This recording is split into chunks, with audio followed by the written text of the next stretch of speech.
نحمده ونصلي ونسلم على رسوله الكريم اما بعد فاعوذ بالله من الشیطان الرجیم بسم اللہ الرحمن الرحیم اللهم صل علی سیدنا و مولانا محمد وعلی آل سیدنا و مولانا محمد وبارک وسلم۔ میرے معزز سامعین ناظرین السلام علیکم ورحمۃ اللہ وبرکاتہ۔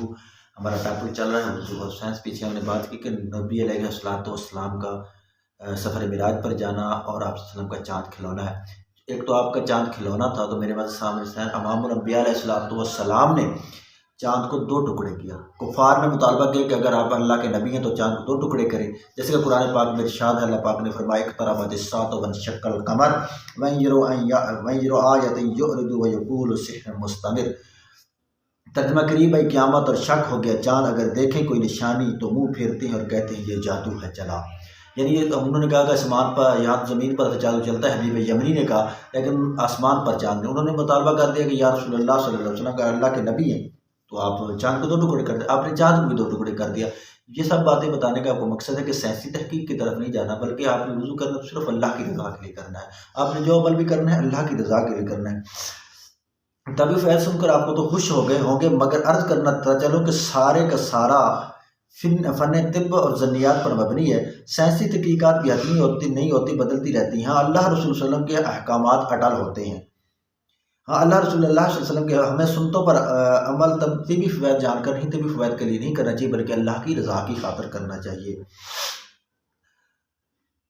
آپ کو روزہ ڈینٹنگ کے لیے نہیں کرنا چاہیے کہ بھوک سے معدہ ٹھیک ہوگا، بھوک کے فوائد حاصل ہوں گے۔ اور مدینہ عمرہ اور حج و عمرہ اور مدینہ کی زیارت کے روزہ رسول کی زیارت اس لیے نہیں کرنی کہ ہمیں آب و ہوا اور ہماری سیر و سیاحت ہو جائے گی، اس لیے ہمیں سفر کرنا چاہیے، بلکہ ہمیں اللہ رسول کی رضا کی خاطر مدینے کا سفر کرنا چاہیے۔ سیدنا امام محمد غزالی رحمۃ اللہ فرماتے ہیں، جب وضو سے فارغ ہو، آپ ایک بہت اہم ٹاپک ہے، جب آپ نے ظاہری وضو کر لیا تو ہمیں باطنی وضو بھی کر لینا چاہیے۔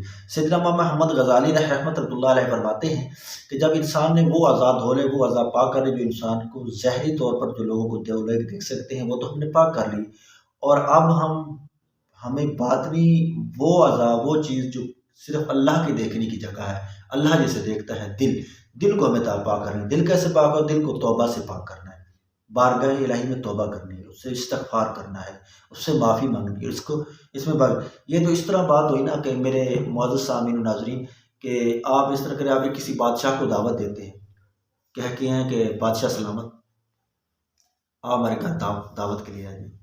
آپ جس کمرے میں بادشاہ بیٹھنے اس کے بہر، دروازے کے بہر آپ نے اچھی خاصی صفائی کر دی، وہاں پھول کے لیے کہ جہاں بادشاہ نے آ کے بیٹھنا ہے وہاں صفائی نہ ہوئی ہو، وہاں گندگی پڑی ہو، ڈھیر پڑا ہو، وہاں غلاظت ہو، صفائی نہ ہو، تو پھر آپ بادشاہ آپ سے راضی تو نہیں ہوگا، بادشاہ الٹا ناراض ہوگا کہ آپ نے بہر تو صفائی کر دی جہاں سے بادشاہ گزر کے آیا، جہاں بہر کمرے کے بہر، لیکن جہاں کمرے میں بیٹھنا ہے اس کمرے کی آپ نے صفائی نہیں کی، وہاں کوڑا کرکٹ ویسے ہی پڑا ہوا ہے، تو بادشاہ اس بات پہ راضی تو نہیں ہوگا بلکہ ناراض ہوگا۔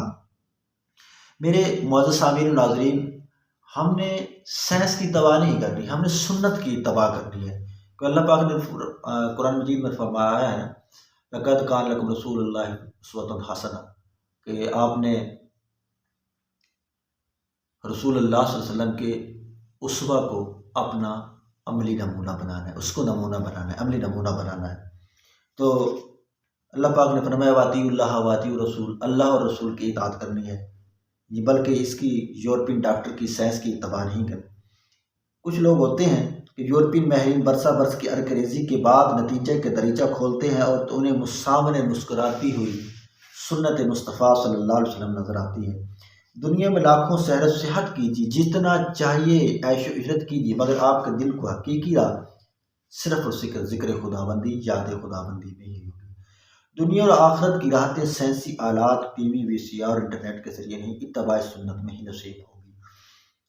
اگر آپ واقعی دونوں جہاں کی بھلائیاں چاہتے ہیں تو نماز اور سنتوں کو مضبوطی سے تھام لیجیے، سائنسی تحقیق کی طرف جی آپ کو سائنسی تحقیقات آپ اس لیے آپ کی گوش گزار کی ہیں کہ آپ کو پتہ چلے کہ اللہ تبارک و تعالیٰ جو بھی کام کرتا ہے وہ حکمت سے خالی نہیں۔ رسول اللہ کی سنت پر عمل کرنا صرف آخرت کا فائدہ نہیں بلکہ اس دنیا میں بھی اس کے بہت سے فائدے ہیں، اور صرف دنیا میں فائدہ نہیں، آخرت میں اس کا ڈھیر سارا خزانہ ملنے والا ہے، بہت سارے فائدے ہونے والے ہیں۔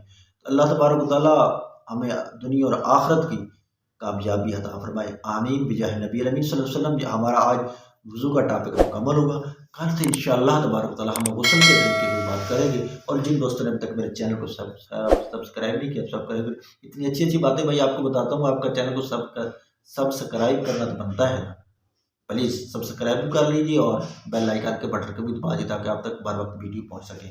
اللہ حافظ، اللہ آپ سب کا حامی ناصر ہو۔